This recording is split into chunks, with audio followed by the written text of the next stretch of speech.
ইরানের বিরুদ্ধে মার্কিন যুক্তরাষ্ট্রের অর্থনৈতিক অবরোধের বিরুদ্ধে এবার মাঠে নেমেছে এশিয়া ও মধ্যপ্রাচ্যের আঞ্চলিক শক্তিগুলো।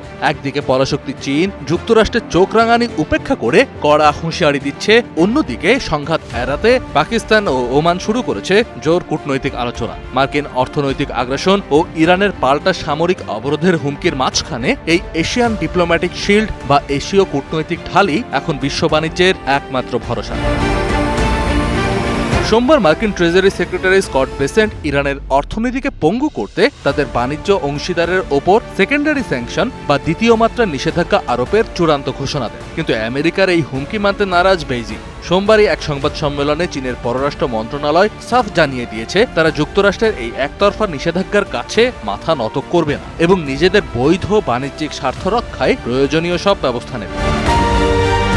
চীনের এই শক্ত অবস্থানের মধ্যেই সোমবার এক অঘোষিত মধ্যস্থতা মিশনে তেহরানে উড়ে যান পাকিস্তানের সেনাপ্রধান জেনারেল আসিম মুনি। মার্কিন প্রেসিডেন্ট ডোনাল্ড ট্রাম্পের সাথে মুনিরের ব্যক্তিগত সুসম্পর্ক রয়েছে। তেহরানে পৌঁছেই তিনি ইরানের স্বরাষ্ট্রমন্ত্রী ইস্কান্দার মোমেনি এবং সুপ্রিম ন্যাশনাল সিকিউরিটি কাউন্সিলের সচিব মহসেন রেজায়ের সাথে রুদ্ধদ্বার বৈঠক করেন। বিশ্লেষকদের মতে চরম উত্তেজনার এই মুহূর্তে মার্কিন প্রশাসন এবং তেহরানের মধ্যে একটি অনানুষ্ঠানিক যোগাযোগ মাধ্যম হিসেবে কাজ করছেন পাকিস্তানের সেনাপ্রধান।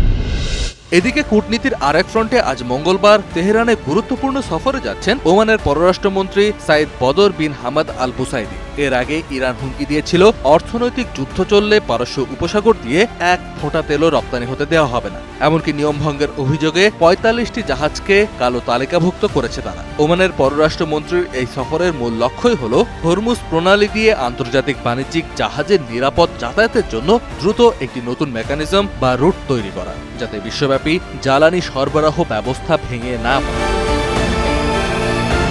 বর্তমান পরিস্থিতি বিশ্লেষণ করলে দেখা যায়, যুক্তরাষ্ট্র তার অর্থনৈতিক শক্তির ওপর ভর করে ইরানকে একঘরে করতে চাইলেও এশিয়ার ভূ রাজনৈতিক চিত্র এখন অনেকটাই ভিন্ন। চীন, পাকিস্তান ও ওমানের মতো দেশগুলো প্রমাণ করেছে যে এই সংকট আর কেবল ওয়াশিংটন ও তেহরানের মধ্যে সীমাবদ্ধ নেই। বৈশ্বিক বাণিজ্য এবং আঞ্চলিক স্থিতিশীলতা রক্ষায় এশিয়ার দেশগুলো এখন নিজেদের মতো করে প্রতিরোধ ও মধ্যস্থতার বহুমুখী নীতি গ্রহণ করছে, যা এক মেরু বিশ্বের মার্কিন আধিপত্যের জন্য একটি বড় চ্যালেঞ্জ।